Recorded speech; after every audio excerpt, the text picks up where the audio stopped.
কবর যে আমার আসল ঠিকানা, এই দুনিয়ার চিরজীবন থাকার জায়গা না।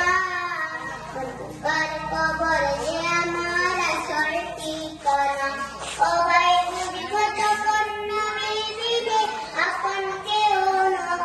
ও ভাই বুঝব তখন নবীর বিনে আপন কেউ নয়।